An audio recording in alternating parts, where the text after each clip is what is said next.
Oke ya, saya ulangi. Jadi di sini kita membahas kerja atau istilah dari usaha ya. Karena kalau kita membahas tentang usaha, nanti takutnya kita belajar tentang ekonomi ya. Jadi kalau usaha itu kan bisa dikatakan untuk mendapatkan suatu keuntungan atau penghasilan. Nah, bukan di sini yang dinamakan usaha atau kerja itu adalah sebagai dalam artian tenaga ya. Tenaga yang dibutuhkan untuk menggerakkan sesuatu. Itu yang dinamakan sebagai usaha atau kerja. Nah, dalam artian fisika sendiri di sini perkalian antara pergeseran ya, vektor pergeseran atau perpindahan dengan komponen gaya yang arahnya sejajar. Ingat di sini ya, arahnya sejajar dengan perpindahannya. Jadi kerja atau usaha ini ada ketika gaya yang bekerja itu arahnya sejajar dengan perpindahannya atau pergeserannya. Nah, untuk kerja atau usaha sendiri itu merupakan besaran skalar. Jadi dia tidak berpengaruh terhadap arah. Ya meskipun nanti pada dasarnya gaya itu memiliki arah, tapi seperti yang kemarin ya, kita udah pelajari pada saat perkalian vektor ya, antara perkalian vektor dot vektor itu akan menghasilkan suatu besaran skalar. Sama halnya dengan usaha atau kerja ini. Jadi vektor gaya didotkan dengan vektor perpindahan atau pergeseran, maka dia akan menghasilkan suatu besaran skalar. Nah, seperti apa gambarannya terkait dengan gaya yang bekerja pada benda tersebut? Kita lihat di sini ya. Jadi di sini kita gambarkan adalah suatu gaya. Gaya yang menyebabkan perpindahan benda sejauh X, maka kerja yang dilakukan seperti apa? Jadi yang saya gambarkan di sini adalah gayanya adalah membentuk sudut ya, sebesar θ terhadap bidang horizontalnya. Nah, jadi kalau kalian perhatikan di situ ya, jadi arah gayanya itu kan ke atas. Artinya dia membentuk sudut. Sudutnya sebesar θ di sini. Nah, karena yang dikatakan tadi bahwa gaya ini harus apa? Sejajar. Sejajar dengan apa? Bidang. Nah, bidangnya mana? Bidangnya ini. Nah, maka kalau seperti ini harus apa? Ya kita harus sejajarkan. Berarti kita buat yang sejajar dengan bidang, maka di sini akan menghasilkan berdasarkan sudut θ di sini, maka menghasilkan F cos θ. Maka besarnya W ya atau kerja atau usaha sama dengan F cos θ dikalikan dengan perpindahannya sejauh yaitu X ya, atau S juga boleh. Itu yang disebut dengan kerja atau usaha. Nah, di sini ada beberapa catatan ya terkait dengan gaya yang bekerja pada benda. Kita lihat di sini ya, jika arah gayanya ini searah. Kalau searah itu artinya ada sejajar ya. Kalau ada kata-kata searah berarti sejajar dengan perpindahannya, maka sudutnya berapa? Berarti θ-nya di sini kan nggak punya sudut. Artinya sudutnya 0. Berarti W sama dengan F cos 0 derajat dikalikan dengan X. Lah cos 0 berapa? 1. Maka W adalah F kalikan X saja. Itu ketika dia searah. Kemudian ada gaya yang tegak lurus. Artinya apa? Ini. Jadi ketika gayanya itu kita dorong ke bawah seperti ini. Lah dengan bidang apa? Dia tegak lurus. Yang namanya tegak lurus itu sudutnya cosnya adalah cos 90. Cos 90 nilainya 0. Maka sesuatu dikalikan 0, maka hasilnya adalah 0. Gitu ya. Jadi ketika gayanya tegak lurus, maka usahanya adalah 0. Nah, terus yang ketiga, jika arah gayanya itu berlawanan. Ada enggak gaya yang melawan arah gerak benda? Ada.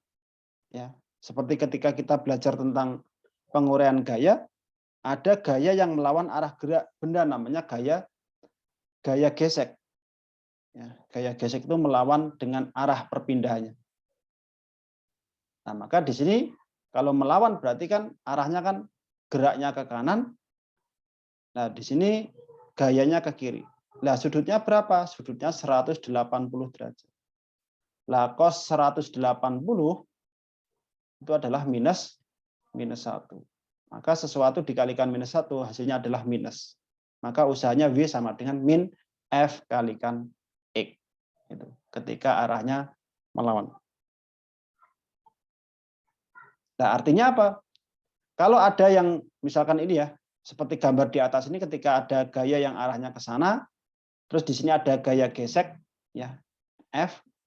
Nanti usahanya apa? Ya usahanya berarti kan W itu sama dengan yang ke kanan dulu ya, berarti F kalikan cos theta terus dikurangi yang ke kiri. Dikurangi dengan F dikalikan dengan perpindahannya berapa. Gitu.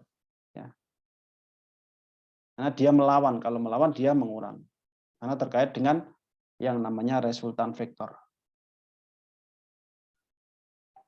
Itu ya, jelas ya semuanya. Oke.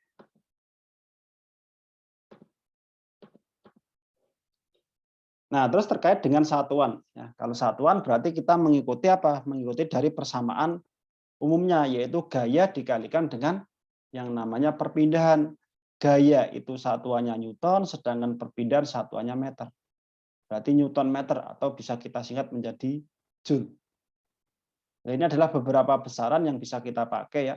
Tapi umumnya adalah untuk Joule atau Newton meter, ya, Newton kalikan meter itu adalah satuan SI, ya, satuan internasional. Tapi kalau yang ini itu biasanya satuan ya, CGS. Nah, yang dipakai yang ini. Ya, antara Newton meter atau Joule itu sama aja. Oke, itu untuk satuan kerja. Nah, untuk grafiknya seperti apa? Nah, untuk grafiknya bisa kita lihat di sini ya. Nah, ini. Jadi grafik hubungan antara apa? Nah, karena usaha tadi adalah W itu adalah apa? Gaya dikalikan dengan perpindahan.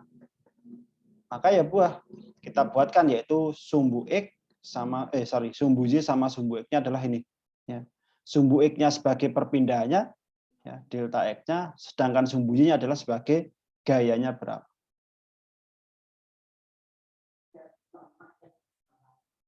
Nah, maka dari sini kita bisa membuatkan suatu yang namanya pendekatan ya, dengan pendekatan limit ya. Ya, limit W ya mendekati 0 dari ya biasanya adalah D ini F kalikan X per dt gitu. Atau dx. Nah, karena pendekatan ini bisa kita integralkan seperti ini ya. Jadi ruas kiri kita integralkan, ruas kanan kita integralkan. Nah, dw diintegralkan hasilnya W, yang luas kanan tinggal batasnya. Di sini dari X berapa? X1 sampai X2. Ya, karena di sini ada X1 sampai X2. Nah, ini terhadap apa? Terhadap dx atau dr sama aja ya, dx dr. Nah, F-nya kan ini kan tidak terkait dengan X ini. Jadi F-nya bisa ke depan. Yang diintegralkannya hanya dr aja. Maka di sini akan dihasilkan W itu sama dengan nanti F. Nah, integralnya dr itu apa? R. Nah, batasnya apa? Dari X1 sampai X2. Maka W itu sama dengan F. Di sini adalah X2 kurangi X1. Ini hasilnya W. Nah, atau bisa kita gunakan ya. Kalau untuk menentukan grafik seperti ini adalah usaha atau kerja itu sama dengan luas di bawah kurva atau luas di bawah grafik. Nah, kalau bentuknya seperti ini mungkin akan sulit ya. Ini harus bisa diselesaikan dengan menggunakan integral. Tapi kalau bentuknya umum misalkan ini grafik sumbu X sumbu Y, terus bentuknya misalkan gini ya, trapesium. Ya, misalkan ini X1, ini X2. Nah, kalau trapesium ya kita bisa menggunakan apa? Luas dari trapesium, yaitu diagonal 1 tambah diagonal 2 dikalikan tinggi dibagi dengan 2. Tapi kalau bentuknya kan kadang macam-macam ya, bentuknya bisa grafiknya seperti ini, kadang mungkin grafiknya lengkok-lengkok seperti ini. Ya, kalau lurus mungkin akan lebih mudah dianalisis menggunakan luas grafik. Tapi kalau bentuknya nggak beraturan ya kita harus menggunakan yang namanya integral pendekatan. Ya, saya kira seperti itu penjelasannya. Ada pertanyaan dulu, silakan.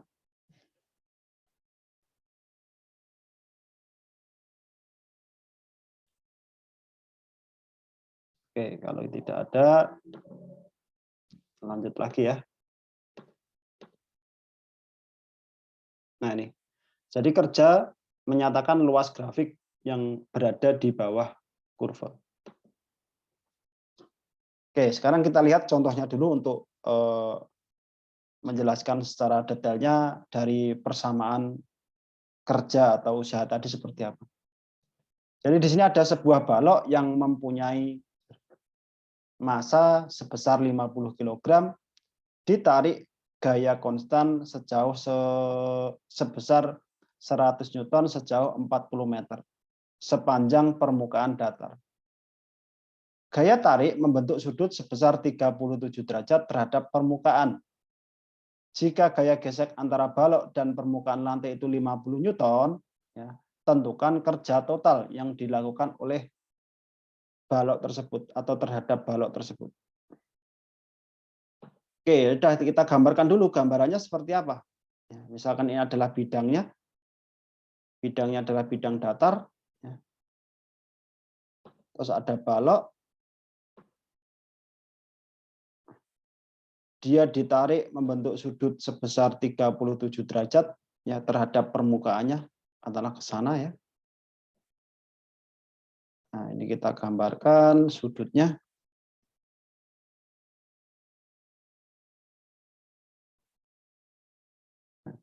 Ini 37 derajat. Nah, di sini ada apa? Ada gaya gesek. Gaya gesek itu adalah arahnya dia melawan gerak benda, katakanlah geraknya dia ke kanan, ya.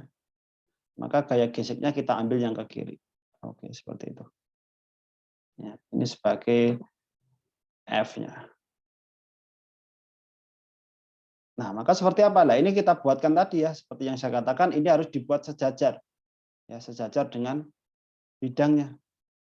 Maka di sini adalah F cos 37. Nah, udah lengkap sudah. Nah, tinggal kita yang ditanyakan berapakah kerjanya, W-nya berapa. Nah, kita jawab. Berarti W itu sama dengan apa? Yang ke kanan dulu ya, karena dia geraknya ke kanan, berarti yang ke kanan ada F cos 37 derajat dikurangi dengan ya F kecil ya, terus dikalikan dengan perpindahannya yaitu X. Nah, X-nya ada 40 meter di sini. Sudah kita masukkan angkanya. Berarti F-nya ada 100 dikalikan cos 37 berapa? Masih ingat? Cos 37 0, berapa? 8 ya. 0,8 terus dikurangi dengan F kecilnya ada 50 dikalikan dengan perpindahannya ada 40 meter. Ini sudah tinggal dimasukkan. Ini kali ini berapa? 100 kali 0,8 itu 80. Kurangi 50 ya, terus dikalikan dengan 40. Hasilnya berapa kira-kira? Ini kurang ini kali 4. 1.200. Pak. Iya, bisa Newton meter, bisa Joule. Nah, seperti itu. Ya, jadi itu simpelnya seperti itu. Jadi Kalau nanti ada beberapa gaya pada bidangnya miring, ya nanti kita sesuaikan aja. Kalau bidang miring, ya kita sejajarkan gaya yang pada bidang miringnya seperti apa. Jadi tinggal menyesuaikan bentuk bidangnya aja. Oke, sekira seperti itu.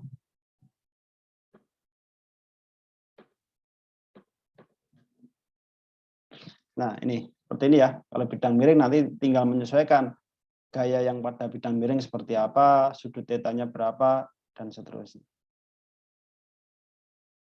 Nah, nomor 2 juga sama. Di sini ada beberapa vektor ya. F sama dengan 3X arah I, 4J. Ya.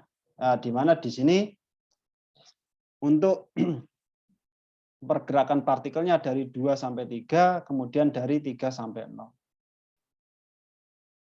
Oke, mau yang mana? Nomor 1 atau nomor 2 yang mau dicoba? Pilih salah satu.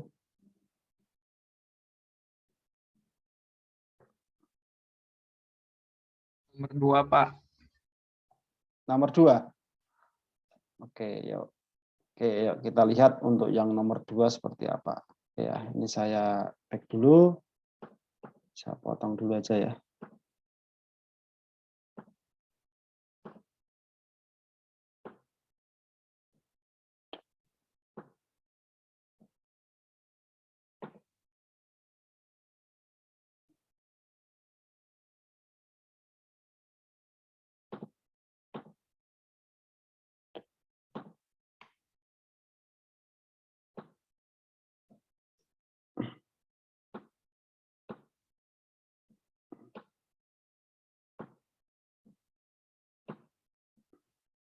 Oke, yuk nomor 2.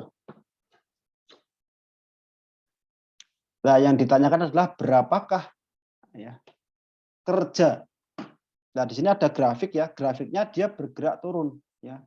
Dari posisinya 2,3 menjadi 3,2 menjadi 2,3 menjadi 3,0. Nah, yang harus kita lakukan apa? Ya tadi berarti kita bisa menggunakan yang namanya integral. Ya. Jadi di sini kita ketahui dulu apa ada F itu sama dengan rumusnya ada 3X arah I ya ditambah 4J ya satuannya Newton. Nah, untuk titiknya di sini ya, koordinatnya dia mulai dari katakanlah posisi 1 ya. X1 atau R1 ya.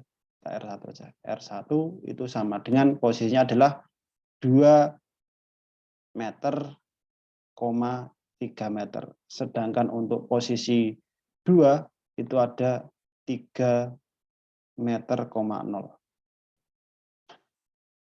Oke, yang ditanyakan adalah berapakah kerja W. Ya udah kita jawab di sini. Dengan cara apa? Ya integral tadi yaitu W sama dengan integral ya dari F ini kalikan dr ya atau dx silakan.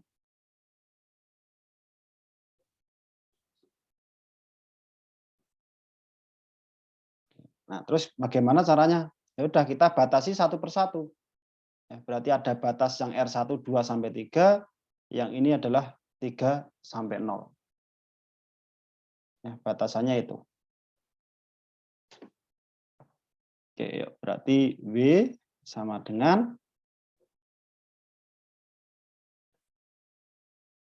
ini ya, ada 3X ya, integral berapa ini?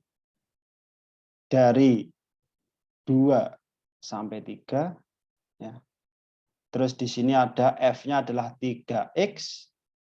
Arah I-nya nggak usah ya. Ditambah dengan 4. Ya.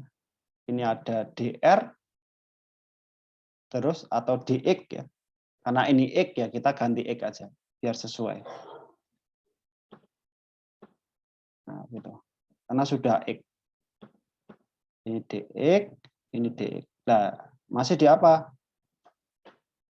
ditambah dengan integral dari 3 sampai 0 siapa? Ya sama, 3x plus 4 dx gitu. Ada, sekarang kita hitung. Nah, ini kita integralkan dulu. 3x itu diintegralkan jadi berapa? Masih ingat? Kalau ada ax pangkat n itu kita integralkan, maka hasilnya akan menjadi a dibagi n plus 1, a-nya udah nggak ada ya, a-nya sudah ditaruh depan, yaitu x pangkat n plus 1. Nah, ini juga sama, berarti kan 3. Ya, berarti 3 dibagi, ini pangkatnya x-nya 1, ya, 1 tambah 1 berarti 2, terus x pangkat 1 tambah 1, 2. Gitu. Terus ditambah, ini 4. 4 nggak ada x-nya, kalau diintegralkan berarti tambah x, berarti 4x. Nah, ini batasnya dari 2 sampai 3. Terus ditambah yang belakang juga sama, ini integralnya berarti 3/2 x kuadrat ditambah 4x, batasnya dari 3 sampai 0. Nah, yang depan dihitung dulu. Ya. Ini berarti dimasukkan 3 kuadrat berapa? 3 kuadrat 9. 9, Pak. Nah, 9 kali 3? 27, Pak. 27 bagi 2? 13,5, Pak. 13,5. Nah, terus ditambah 4 kalikan 3? 12. 12 ditambah 12. Nah, itu ya. Ini saya kurung dulu kecil. Terus baru dikurangi yang 2. 2 kuadrat? 4, Pak. 4 kali 3? 12. Bagi 2? 6. 6. Terus ditambah 4 kalikan 2? 8. 16, Pak. 8 ya? 8. 14. 8. Oke ya, 14. Nah, ini yang depan. Terus yang belakang, terus ditambah lagi dengan yang ini. Pangkat 0 dulu. 0 berarti 0. Terus yang belakang, yang ini 3. Berarti sama ya? Sama enggak? Berarti kan ini Pak 3. 3 tadi kan sama ini ya. 3 ini juga 3. Berarti kan 13 ya. 0,5 ditambah 12 ya. 12. Oke ya. Berarti ini jumlah langsung aja berapa ini? 25, 25,5, Pak. oke ya betul. Nah, sekarang kita total semuanya. Berapa hasilnya? Ini 25,5 sorry. Kurang Ya, 25,5 dikurangi 14. 14 terus dikurangi lagi 25,5. Oke, ini plus, ini min, ini habis ya. Maka hasilnya min 14 Joule. Kenapa min? Nah, karena di sini grafiknya adalah Turun. turun. Iya, grafiknya turun. Ya, kalau turun minus. Tapi kalau plus itu naik grafiknya. Nah, ini kita juga bisa menyelesaikan dengan menggunakan apa? Coba menggunakan luas grafik. Nah, kalau luas grafik itu coba ya, kita coba cek. Luas grafiknya bentuknya apa ini berarti? Kalau kita gambarkan seperti ini, ini ke bawah, ke kiri, bentuknya apa berarti? Yang di bawah grafik. Luas di bawah grafik. Nah, bawah, kanan, ke atas. Bentuknya kan segitiga. Ya, yang di bawah grafik. Ya, yang ini. Lah, luas segitiga itu apa? Setengah alas kalikan tinggi. Alas kali tinggi. Iya, alas kalikan tinggi. Setengah alas kalikan tinggi. Cocok enggak? Kita cek aja. Ini grafiknya, fx-nya ya. Jadi 3. Ini 3 kalikan 1. Enggak cocok ya? Kalau kita langsung menggunakan F kalikan X, jadi F-nya setengah F kalikan dengan X. Ya, karena kita menganggap ini sumbunya sumbu F, ini sumbunya adalah sumbu X. Berarti setengah F-nya itu 3X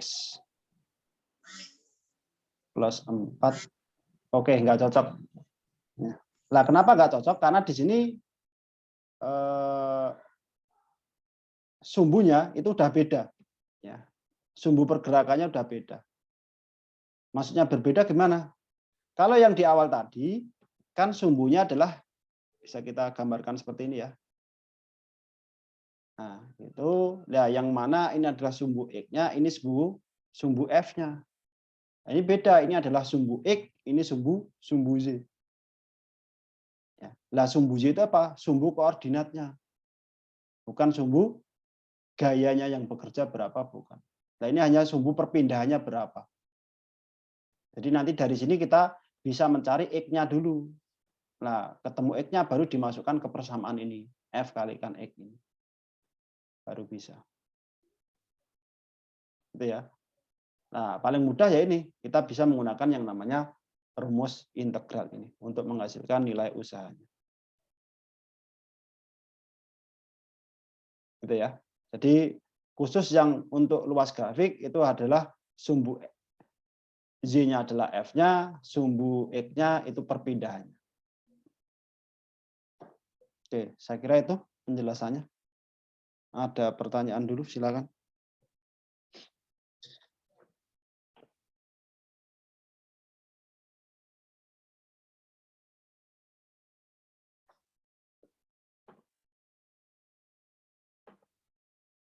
Oke, kalau nggak ada, kita lanjutkan. Nah, sekarang kita masuk ke bagian energinya. Nah, energi itu apa? Jadi energi itu bisa dikatakan sebagai kemampuan untuk melakukan kerja. Jadi ketika kita melakukan sesuatu, itu selalu butuh yang namanya energi. Ya, ketika kita sudah lelah, kita sudah capek, itu butuh energi. Ya, untuk kembali fit kembali. Ya. Jadi butuh makan, butuh minum, baru kita bisa beraktivitas. Nah, itu sama seperti halnya yang mau kita sampaikan di sini. Jadi energi itu adalah kemampuan untuk melakukan kerja. Tanpa energi ya kita tidak bisa bekerja, gitu aja. Nah, di sini untuk energi tadi sudah saya katakan ya, yang mau kita bahas yaitu tentang energi kinetik, ada energi potensial, baik potensial gravitasi maupun potensial pegas. Saya kira ini juga hanya sekedar persamaan umum ya, yang mungkin sudah pernah kita pelajari waktu kalian di sekolah pun juga sudah pernah dapatkan ya. Jadi tinggal kita ulangi aja sama untuk prinsip-prinsip dari hukum kekekalan energinya itu seperti apa. Oke, kita mulai dari energi kinetik. Jadi energi kinetik di sini adalah energi yang terkait dengan gerak benda. Jadi semua benda yang bergerak itu pasti memiliki yang namanya energi kinetik. Tapi dengan catatan geraknya adalah gerak GLBB. Ya. Kalau hanya geraknya GLB ya sama aja. Dia energi kinetiknya akan 0. Ya. Nah, contohnya apa? Contohnya misalkan ada gerak dari atas ke bawah, maupun sebaliknya dari bawah ke atas, itu kan memiliki kecepatan yang berkurang dan bertambah. Kalau kecepatannya sama, itu akan menghasilkan energi kinetik yang 0 juga. Jadi bergerak khususnya untuk yang GLBB. Sehingga memiliki kecepatan yang berubah. yang besarnya adalah EK, itu sama dengan setengah M kalikan V dikuadratkan. Massa dikalikan dengan kecepatan dikuadratkan. Terus yang kedua ada energi potensial. Ya, jadi ada energi potensial gravitasi, berarti dia berkaitan dengan kedudukan. Ya, kedudukan benda di suatu tempat, ya, atau keberadaan di suatu tempat. Jadi bisa diartikan dia memiliki yang namanya ketinggian. Ya, yang namanya ketinggian.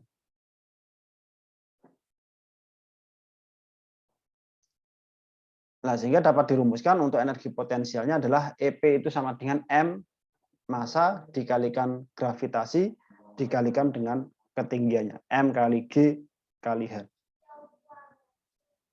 Nah, sama satuannya di sini semuanya joule ya. Jadi energi itu sama usaha sama. Ya, joule juga.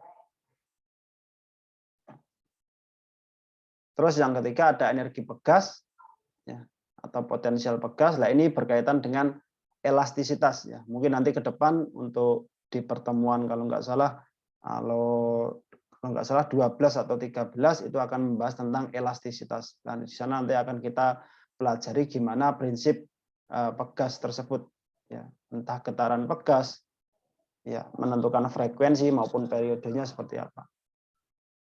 Nah, di sini untuk energinya itu berkaitan dengan nilai konstanta ya, konstanta pegas K ya, di situ kita tuliskan sebagai K. Ya, K itu dianggap sebagai konstanta pegas, sedangkan X itu adalah sebagai perubahan panjang pegas. Namun hal ini juga bisa kita jabarkan ya, yang mana dengan menggunakan persamaan yang namanya hukum Hooke. Ya. Hukum Hooke itu tentang perbandingan pada pegas ya, ketika masanya bertambah maka perubahan panjangnya juga akan bertambah.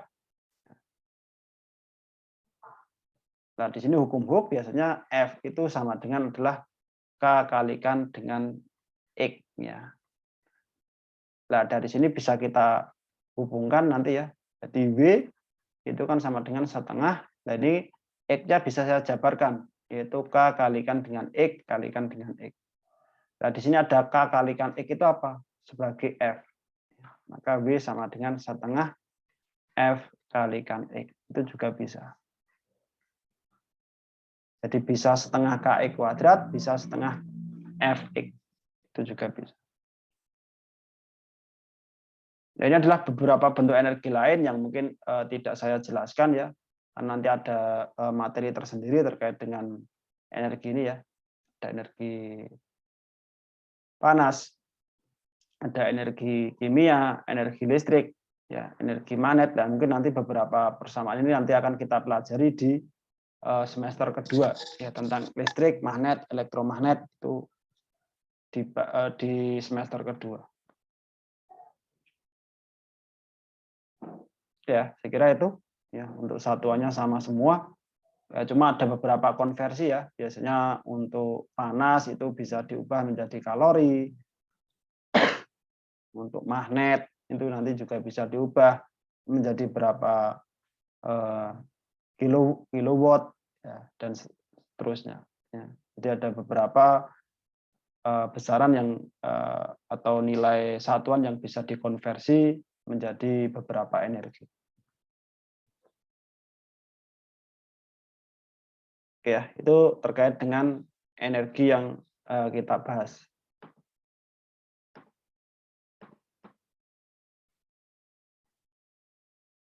Nah, ini adalah hubungan antara kerja dan energi. Ya, jadi dari masing-masing energi yang sudah kita pelajari, baik energi potensial pegas, energi potensial gravitasi, dan juga energi kinetiknya, nanti kita bisa hubungkan ya dengan yang namanya kerja atau usaha. Nah, di sini adalah untuk hubungan antara kerja dan energi kinetik, itu bisa dituliskan W sama dengan delta EK. Ya, delta EK. Dengan catatan apa? Dengan catatan di sini geraknya adalah gerak, ya, geraknya bisa dikatakan adalah dipercepat. ya, dipercepat. Nah, kalau diperlambat bisa nggak? Ya sebenarnya bisa aja. Cuma nanti energinya akan bernilai negatif. Tapi kan selama ini energi itu tidak ada yang negatif.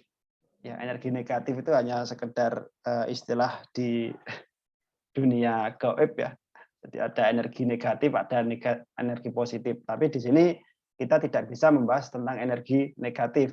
Ya, yang terjadi dalam fisika itu hanya ada energi yang nilainya positif.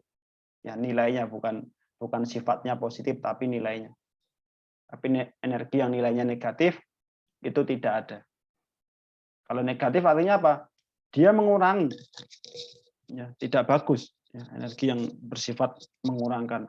Kalau bisa yang energinya yang bersifat menambahkan, ya positif. Makanya geraknya harus dipercepat. Nah, sama halnya itu nanti juga berlaku untuk yang energi potensial. Ya, jadi untuk hubungan antara energi potensial itu V itu sama dengan delta EP, ya, energi potensial. Cuma untuk kasus energi potensial itu juga tergantung dari keadaan gerak bendanya. Ya. Kalau gerak bendanya itu dari atas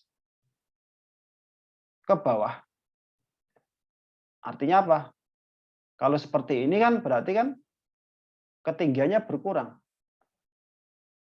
Yang mana yang namanya delta itu apa? Yaitu EP akhir, EP2 dikurangi dengan EP1.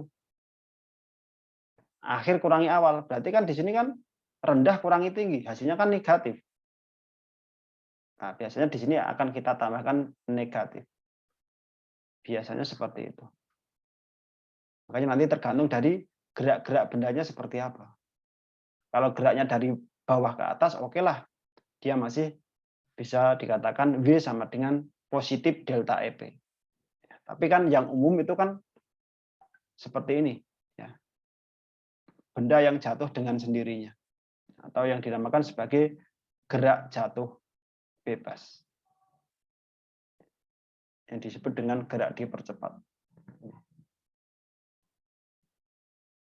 Gitu ya. Jadi ketika kita bukan kita ya, ketika ada buah yang jatuh dari pohon ya sampai dasar ya, sampai tanah gitu. Nah, di sini ada energi kinetik dan energi potensial ya. Jadi ketika dia masih posisi baru jatuh, di sini EP-nya itu tidak sama dengan 0. Kenapa? Karena dia memiliki yang namanya ketinggian H. Tapi ketika pas baru jatuh, ya, dia kecepatannya apa? 0 karena jatuh dengan sendirinya. Maka di sini EK-nya yang 0. Nah, kebalikan, ketika sudah sampai dasar, tidak memiliki ketinggian.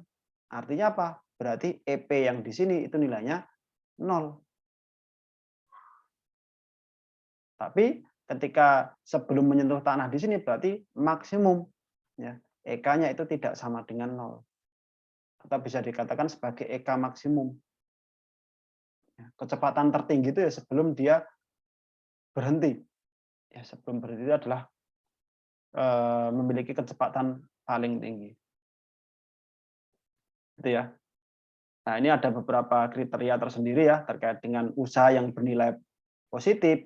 Ya, kan lebih besar dari 0 kan positif. Ini usaha bernilai negatif. Nah, sebenarnya kan ini kan jarang ya. Usaha yang bernilai negatif itu kan hanya sebatas geraknya diperlambat, dilempar ke atas. Ya, itu termasuk usahanya negatif. Nah, kalau usahanya sama dengan 0, yang jelas dia antara gaya dan perpindahan selalu tegak lurus.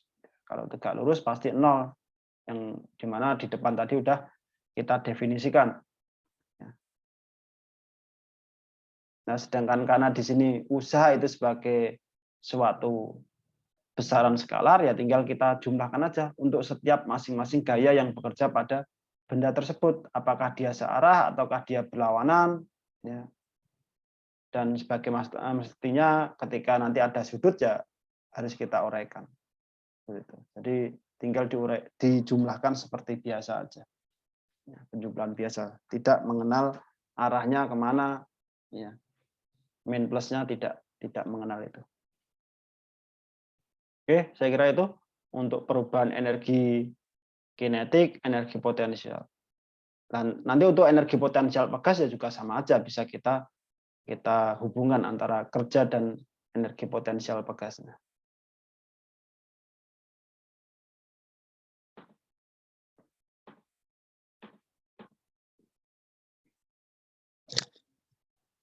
Nah, ini ada beberapa contoh yang mungkin contohnya sederhana sekali di sini ya. Jadi menentukan berapakah energi potensial ya untuk nomor 1. Yang nomor 2 untuk menentukan berapakah energi potensial di berbagai titik ya, dari titik A ke titik B, dari titik B ke titik C, itu bagaimana? Ya tinggal kita melihat ketinggiannya aja. Perubahan ketinggiannya berapa ya nanti itu akan menghasilkan nilai energi potensial.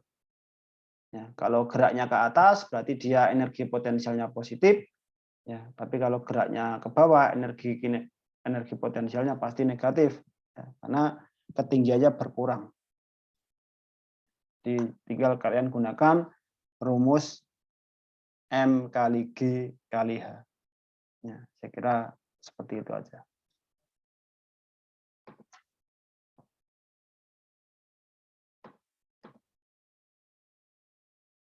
Ini juga sama, nanti untuk energi kinetiknya ya, nomor 1. Nomor 2 juga untuk menentukan berapakah kerja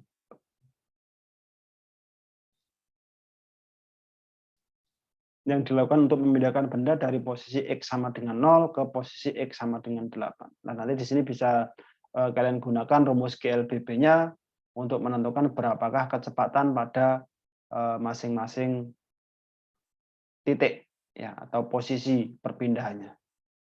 Karena di sini dari 0 sampai 8 ya dari ini ya, dari titik 0 sampai ujung di sini berapa nanti. Nah, kalau seperti ini, kalau yang ditanyakan berapakah kerjanya? Ya, kalau kerja berarti tinggal bisa menggunakan, tinggal di sini dilihat apa. Ya, kalau ini sebagai gaya ya bisa. Ya, tinggal dikalikan dengan masanya berapa. Kan ini udah ada percepatan tuh. Ya, percepatan. Berarti kan massa dikalikan percepatan, kalikan 5 berarti kan 50. Di sini 5 kali 2, 10 dikalikan 20 berapa? Ya, berarti kan 200. Ya, nanti tinggal disesuaikan. Gitu ya. Jadi mudahnya gini ya. Jadi kalau ini kan sumbu percepatan ya. Yang namanya gaya itu kan F itu sama dengan kan M dikali dengan A. Itu. Nah, kalian tinggal ngitung aja. Dari titiknya 0 sampai ke titik di sini ya, yang 8. 8 percepatannya berapa? Oh, 20. Berarti F-nya sama dengan kan M-nya adalah 10 ya, dikalikan A-nya berapa? A-nya 20. Ketemunya adalah 200 Newton. Nah, tadi sudah saya katakan yang namanya usaha itu adalah sebagai luas di bawah kurva. Gitu ya. Nah, bentuknya apa? Ya udah, kalau ini bentuknya ke atas, ya, terus ini ke bawah, terus ke kiri kan bentuknya jadi segi 3. Ini kan setengah F dikalikan dengan X-nya. Nah, gitu. Ya, tinggal setengah dikalikan F-nya berapa? Nah, perubahannya dari sini ke sini berapa? Oke, 20. Ya, karena ketinggiannya, ya tingginya dari sini ke sini berapa? Tingginya kan sebagai F-nya. 200 ya. Terus dikalikan X-nya itu adalah sebagai alas. Kan alas kali tinggi bagi 2. Alas kali tinggi bagi 2 sama. Nah, ini kalikan 8. Coret, dapat 4. 4 kali 8 lagi. Berarti ketemunya 800 Joule. Itu ya. Nah, kalau nggak percaya nanti silakan cari satu persatu ya untuk masing-masing titik ya nanti juga bisa. Nanti akan ketemu juga. Oke ya, saya kira seperti itu untuk penentuan usaha hubungannya dengan energi potensial, energi kinetik ya maupun energi pegasnya, potensial pegasnya. Lah seperti ini. Silakan nanti bisa dicoba.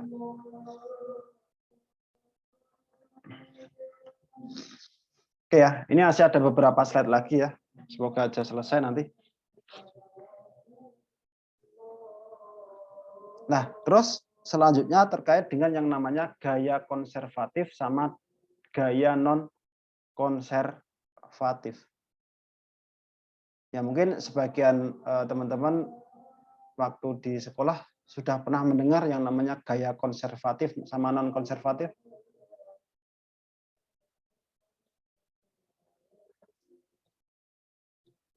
Belum pernah? Oke, kalau belum pernah, coba kita jelaskan di sini ya. Bedanya gaya konservatif sama non konservatif. Jadi yang dikatakan gaya konservatif itu adalah gaya yang apabila kerja yang dilakukan oleh sebuah benda itu tidak bergantung. Ini ada kata-kata tidak. Ya. Tidak bergantung pada lintasan yang ditempuh. Melainkan dia bergantung pada kedudukan akhir ya, kedudukan dari kedua benda itu di mana. Nah, contohnya ini ya. Jadi misalkan ada titik ya, di sini ada titik P dan titik B. ya.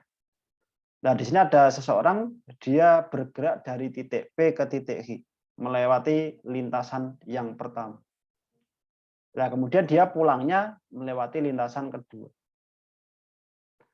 Nah, kalau ini kita melihatnya sebagai gaya konservatif, maka dia memiliki kerja atau usaha yang sama. Karena dia tidak bergantung pada lintasan. Jadi usaha yang dilakukan dari titik P ke titik H melewati lintasan 1 itu akan sama dengan usaha yang dilakukan dari H ke P melewati lintasan 2. Cuma arahnya yang berbeda. Tadi arahnya ke kanan, ini menjadi ke kiri. Seperti itu. Nah, itu yang dinamakan sebagai gaya konservatif. Jadi kalau dituliskan dalam bentuk persamaan, gaya konservatif itu adalah perubahan energi kinetik dikurangi dengan perubahan energi potensialnya. Nah, contohnya apa? Kira-kira ada yang tahu? Contoh-contoh gaya konservatif itu seperti apa?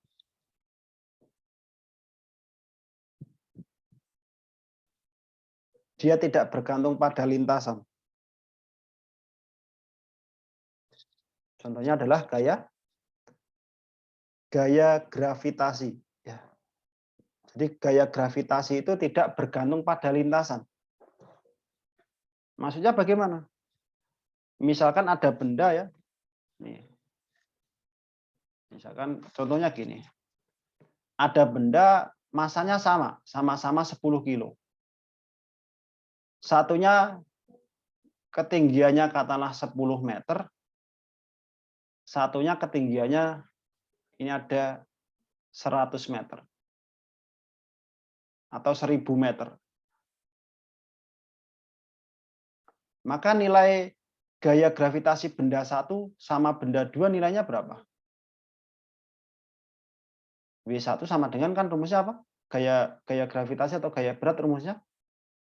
M kali G ya. Masih ingat ya? Massa kali gravitasi. Lah, sama-sama masanya di sini juga 10 kilo. Lah, 10 kilo gravitasinya berapa? 10. Ini 100 kilogram. 100 Newton, sorry. Yang W2 berapa? Ya sama, 10 kali 10. Jadi 100 Newton.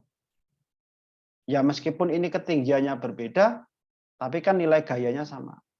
Nah, seperti ini yang dimaksud dengan gaya konservatif. Dia tidak bergantung pada lintasan. Meskipun dia dijatuhkan dari ketinggian 1000 kilo dan 10 meter, tetap gayanya tetap sama. Nah, dia tidak bergantung pada lintasan.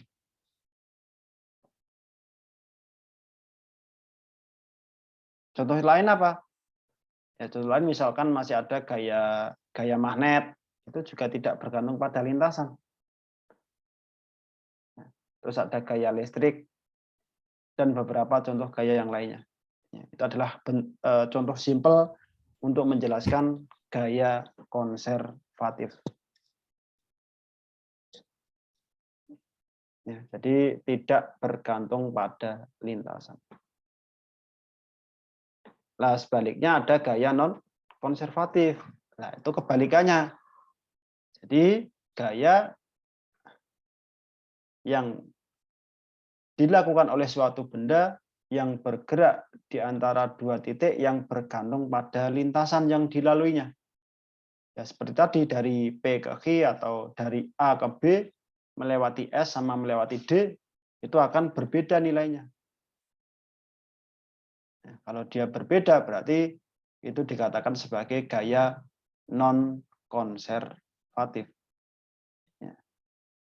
Nah, hampir semua gaya yang bekerja di bumi itu dia bekerja menggunakan gaya non konservatif.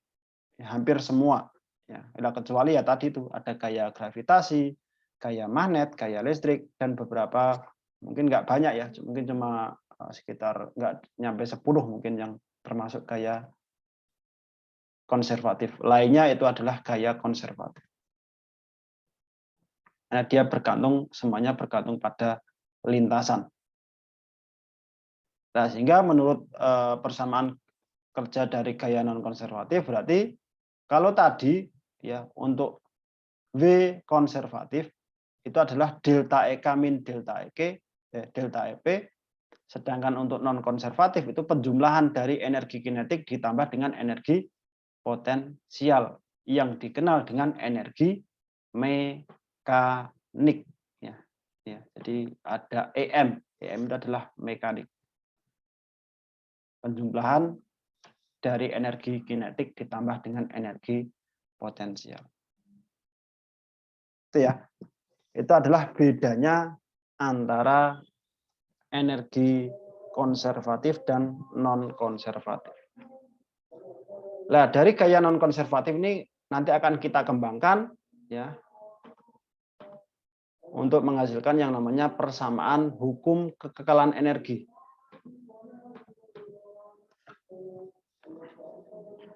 Nah, mungkin sebelumnya juga waktu di sekolah ya pernah diajarkan yang namanya bunyi hukum kekekalan energi adalah energi itu tidak dapat diciptakan maupun tidak dapat dihilangkan atau dimusnahkan, tetapi hanya dapat berubah bentuk menjadi bentuk energi lain. Itu prinsip atau bunyi dari hukum kekekalan energi. Dan mungkin itu semuanya sudah familiar ya dengan kata-kata itu ya. Tidak dapat diciptakan, tidak dapat dihilangkan atau dimusnahkan, tetapi dapat berubah menjadi bentuk energi lain. Nah, maksudnya apa di sini? Ya. Jadi maksud dari tidak dapat diciptakan dan tidak dapat dihilangkan itu berarti energi itu terbentuk dengan sendirinya. Nah, ketika sudah terbentuk, maka dia tidak bisa dihilangkan. Contoh gampangnya gini ya. Nah, oke. Jadi hampir semua peralatan listrik ya, yang berada di rumah kita itu semuanya akan panas dengan sendirinya ketika dia dipakai. Dari mulai TV, dari mulai laptop, HP, ya, kulkas, lampu dan sebagainya ketika sudah dicolokkan dengan listrik ya, atau dipakai, sepeda motor kayak gitu, semua akan menghasilkan panas. Ya, contoh gampangnya HP. Ya. HP itu panas ya ketika lama dipakai, ya, dinyalakan, dipakai 1 jam, 2 jam dan seterusnya, lama-lama akan panas. Nah, panas itu mungkin dari orang penemunya dulu mungkin sudah diakali bagaimana cara menghilangkan panas pada HP tersebut. Tapi itu memang tidak bisa, ya, tidak bisa dihilangkan.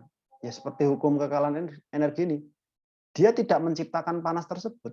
Ya, tidak ada yang mengharapkan HP itu dipakai itu nanti akan menjadi panas, gitu.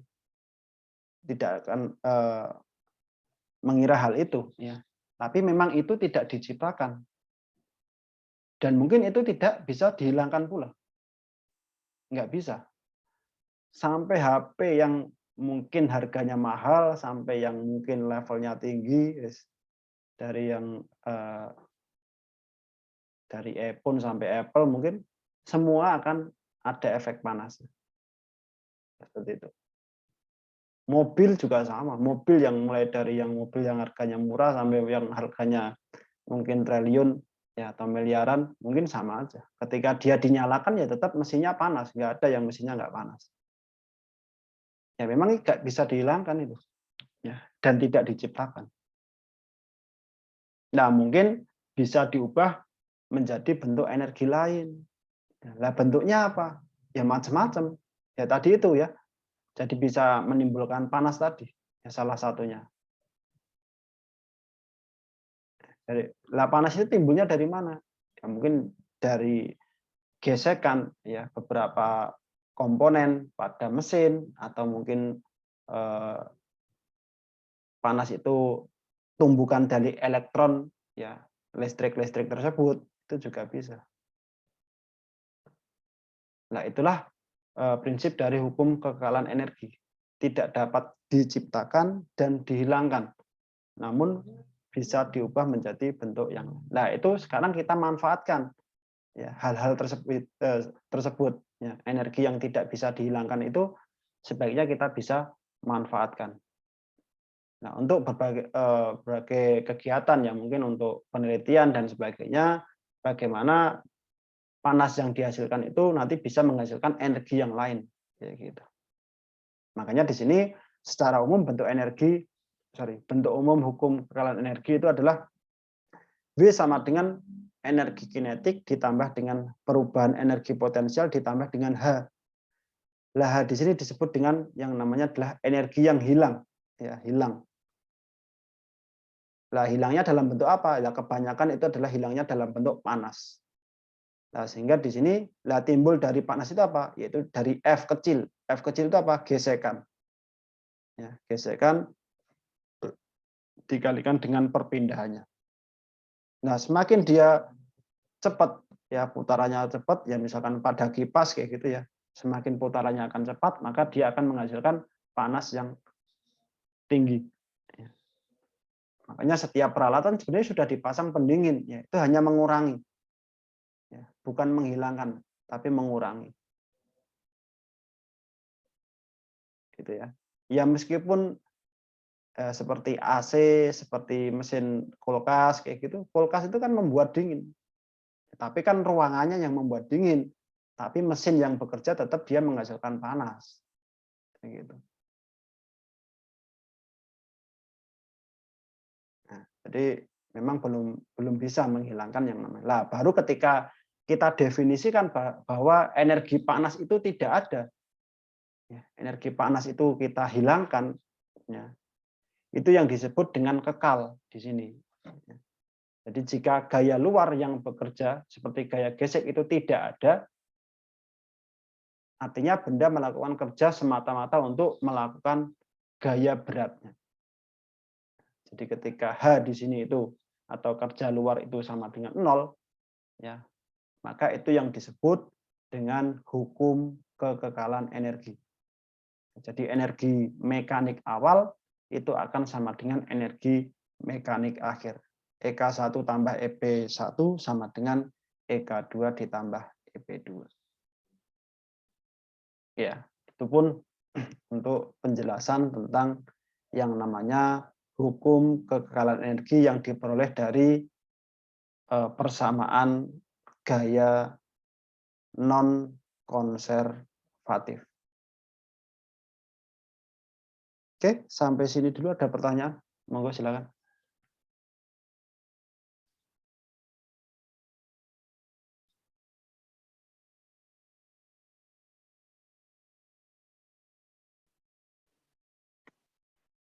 Oke ya, kalau belum ada, lanjut lagi.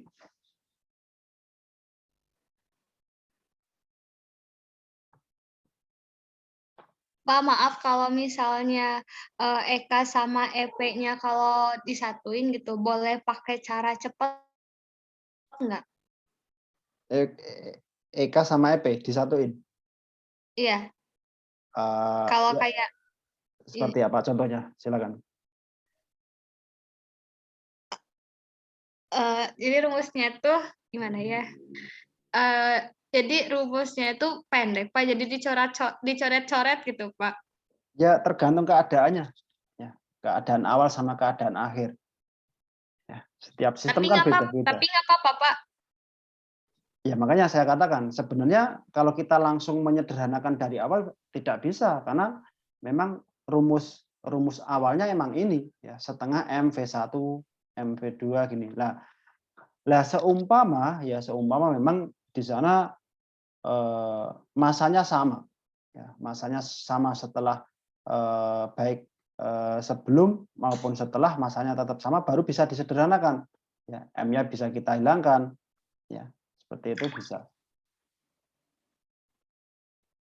Ya mungkin ini mungkin ada beberapa buku yang menyebutkan bahwa disederhanakan, katakanlah disederhanakan hanya bisa M aja. M-nya ini bisa kita hilangkan seperti ini. Jadi kemungkinan menjadi setengah ya V1 kuadrat V1 ya ditambah GH GH1 sama dengan setengah ya di V2 kuadrat ditambah GH2. GH. Iya. Nah, gitu kok bisa. Bisa. Silakan sama aja. Ya. Nah, tergantung nanti, makanya saya katakan tergantung nanti kondisinya seperti apa yang mau diinginkan. Ketika yang diinginkan adalah berapakah energi kinetik akhir, ya gitu ya berarti kita harus pakai rumus umum semuanya ini. Ya. Tapi ketika yang diinginkan hanya berapakah V2-nya, oke lah kalian bisa pakai yang ini boleh, pakai yang ini boleh. Gitu. Iya, Pak.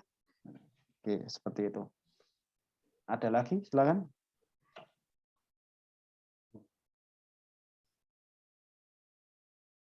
Ya, jadi tergantung dari kasusnya seperti apa. Kita melihat kasusnya dulu. Oke, kalau sudah kita lanjutkan.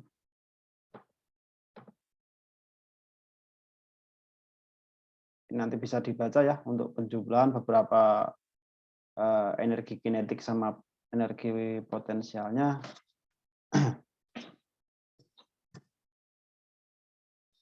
Oke, ini. Nah, mungkin ini yang bisa kita ambil ya dari pertanyaan tadi. Ada sebuah manik-manik meluncur pada sebuah kawat jika gesekan diabaikan dan manik-manik meluncur laju di titik A itu 200 cm per sekon. Berapakah laju di titik B dan di titik C? Nah, kemungkinan hal-hal seperti ini yang bisa kita gunakan ya tadi, misalkan mau disederhanakan bisa kalau kasusnya seperti ini. Karena yang diminta hanya sebatas kelajuannya, tapi kalau yang diminta berapakah energi potensialnya, mungkin harus kita lengkapi dengan rumus masanya tadi. Oke, kita lihat. Jadi di sini ada VA ya, berarti di sini ada VA sebesar 200 cm per sekon. Terus ini ada H ya, HA sebesar 80. Nah, kebetulan di sini kan satuannya senti. Ya, di sini senti, ya udah kita nggak usah ubah ya. Nggak apa-apa, nggak perlu diubah. Kalaupun nanti satunya meter, satunya senti ya harus kita samakan. Mau diubah ke meter boleh, ke senti boleh. Silakan. Nah, sekarang kita bisa ambil di sini. Nah, ini kan sudah ada ketinggiannya masing-masing ya. Berarti di titik B ini ketinggiannya berapa? HB-nya. Karena ini pas di permukaan, berarti ketinggiannya 0 ya. Karena dia turun, nyampe di dasar, kemudian dia naik lagi dengan ketinggian 50. Berarti ini H di titik C. Ya udah, dengan menggunakan persamaan tadi yang sudah ada, ya, hukum kekekalan energi ya, hukum kekekalan energi bisa kita terapkan. Nah, karena di sini masanya nggak ada ya seperti yang tadi dikatakan, apakah boleh disederhanakan? Boleh kalau seperti ini ya. Jadi hanya tinggal setengah V1 VA kuadrat ditambah G kali HA sama dengan setengah VB kuadrat dikalikan G kali ditambah G kalikan HB. Tinggal dimasukkan. Ya. VA kuadrat. Berarti 200 dikuadratkan berapa?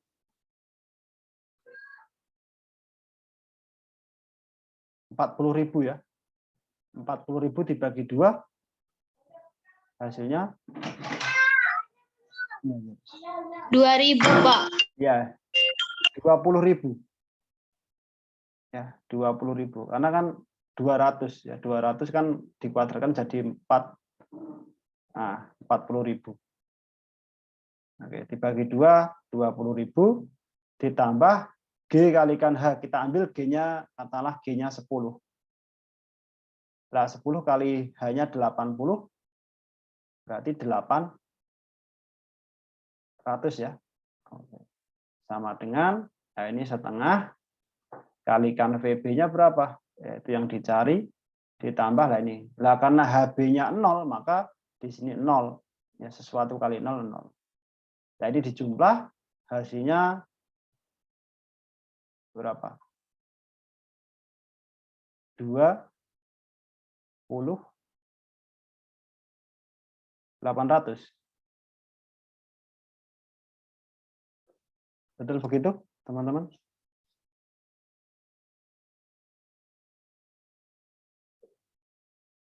Ya.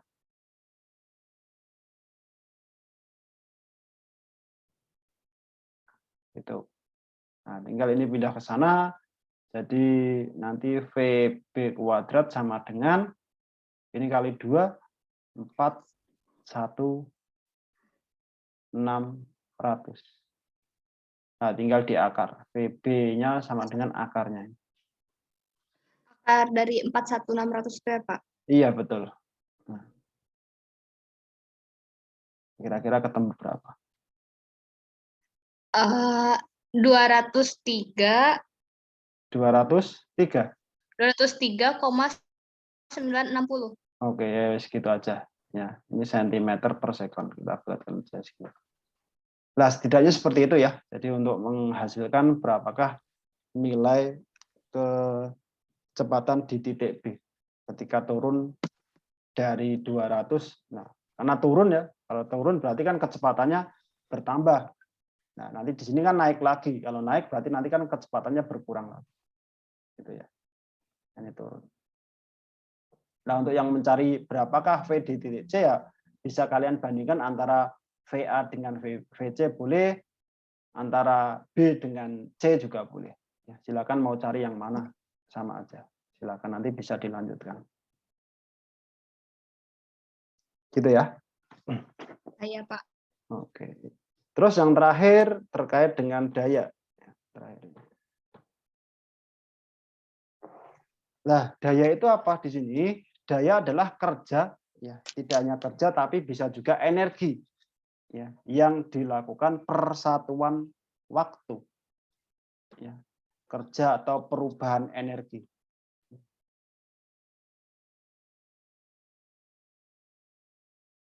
Gitu. Jadi bisa dituliskan P itu bisa sebagai W per T, bisa juga sebagai delta, ya, entah delta EK boleh per T, bisa juga delta EP juga boleh per T. Ya. Tinggal keadaannya seperti apa.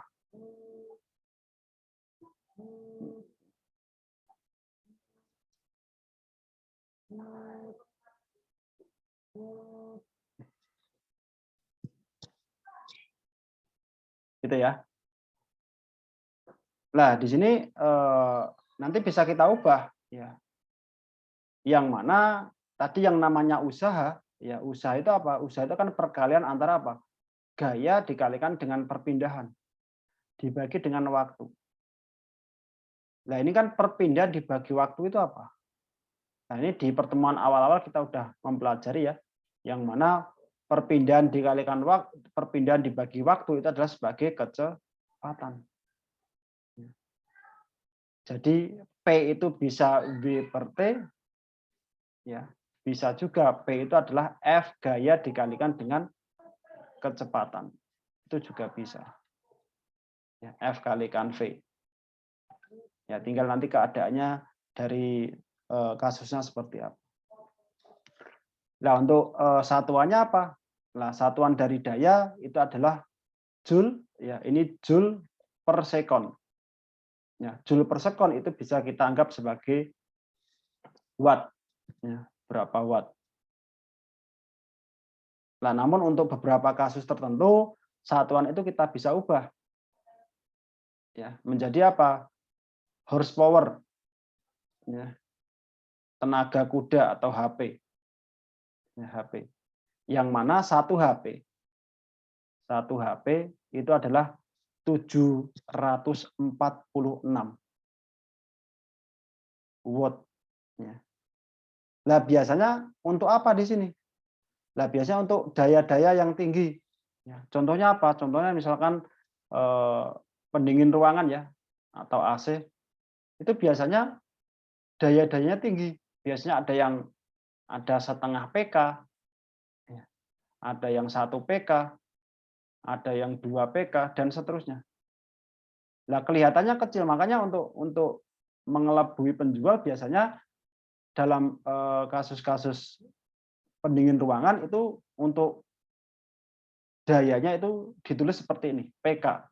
PK itu adalah P itu daya, K itu adalah kuda, daya kuda. Ada setengah PK, 1 PK, 2 PK, dan seterusnya. Nah, kalau kita kalikan dengan ini udah berapa? Ya, kalau 2 PK ya berarti kan udah 1.500-an watt sendiri tuh. Nah, kalau dikali 2. Ya. Nah, makanya kelihatannya hanya 2 PK. Ya, 2 PK itu kalau kita jadikan watt udah tinggi. Nah, itu salah satu ya marketing ketika menawarkan biasanya untuk pendingin ruangan itu ya seperti itu. Saya kira itu untuk penjelasan daya ya. Jadi nanti tinggal menyesuaikan tergantung dari jenis kasusnya seperti apa.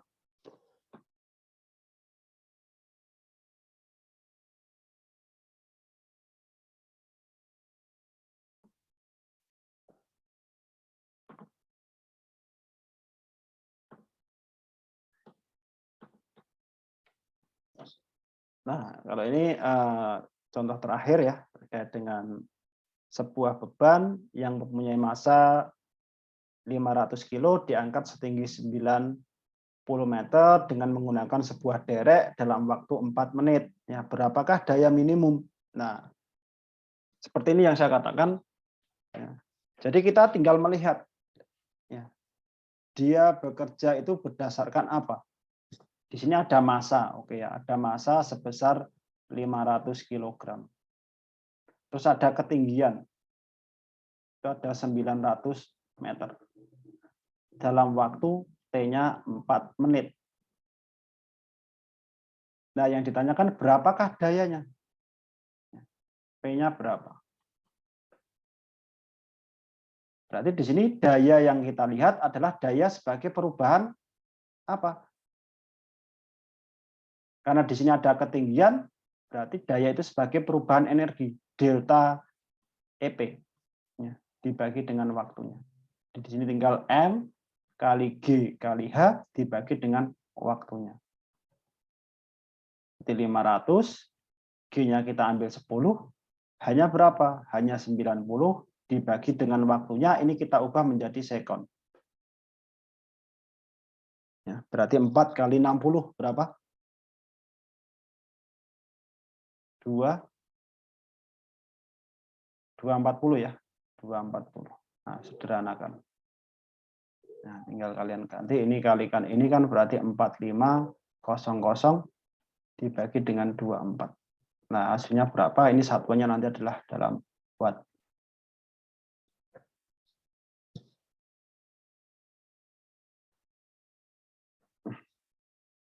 Oke, seperti itu untuk penyelesaian soal terkait dengan usaha dan daya. Oke, silakan kalau masih ada pertanyaan.